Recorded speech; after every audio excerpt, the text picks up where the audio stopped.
भगवान कृष्ण की मृत्यु का सबसे आम तौर पर स्वीकृत विवरण इस प्रकार है। हाय फ्रेंड्स, मेरा चैनल में आपको स्वागत करता हूं। मेरा चैनल कृष्णा हेल्प वॉइस को सब्सक्राइब और वीडियो को लाइक जरूर कर देना। राधे राधे। कृष्ण ने एक पूर्ण और घटनापूर्ण जीवन जिया। उन्होंने महाभारत की घटनाओं में महत्वपूर्ण भूमिका निभाई, जिसमें अर्जुन को भगवद गीता देना भी शामिल था। उन्होंने कई वर्ष द्वारका में बिताए, जहां उन्होंने एक न्यायप्रिय और बुद्धिमान राजा के रूप में शासन किया।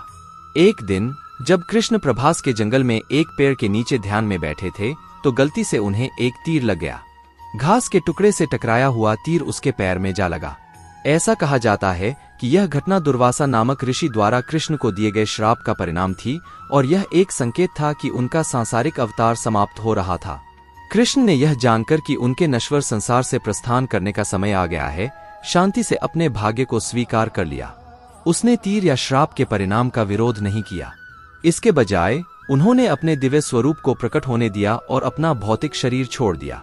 ऐसा कहा जाता है कि उनका दिव्य रूप इतना उज्जवल और विस्मयकारी था कि उपस्थित लोग विस्मय और आश्चर्य की भावना से भर गए। भगवान कृष्ण के जाने के बाद उनके पार्थिव शरीर नहीं मिले, क्योंकि वे स्वर्गीय और अलौकिक रूप में परिवर्तित हो गए थे। कृष्ण का प्रस्थान उनके दिव्य निवास वैकुंठ में उनकी वापसी का प्रतीक है, जहां उनका भगवान विष्णु से पुनर्मिलन हुआ। इस घटना को अक्सर भौतिक शरीर की नश्वरता और आत्मा की शाश्वत प्रकृति के प्रतीक के रूप में देखा जाता है।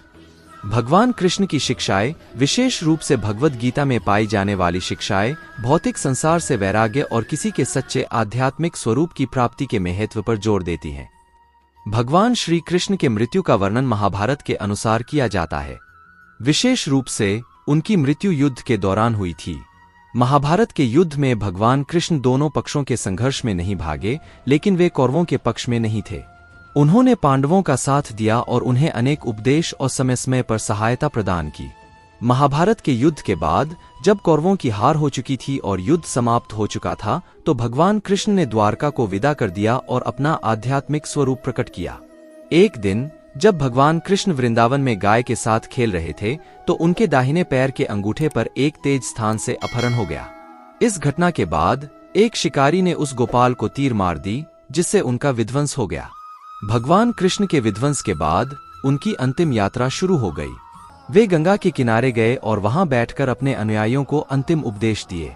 उनके अंतिम उपदेशों के बाद भगवान कृष्ण ने अपने दिव्य स्वरूप में प्रकट होकर अपने शिष्य उद्धव को उत्तर कुंभ दर्शन दिए और उन्हें आध्यात्मिक ज्ञान का उपदेश दिया। इसके बाद भगवान कृष्ण की मृत्यु हो गई और उनका शरीर गंगा नदी में बहा दिया गया। उनकी मृत्यु के बाद द्वारका नगरी में महाप्रलय हो गया और समुद्र ने उसे अपने अंदर समाहित कर लिया। ऐसे ही वीडियो देखने के लिए मेरे चैनल कृष्णा हेल्प वॉइस को सब्सक्राइब और वीडियो को लाइक, कमेंट, शेयर जरूर कर देना।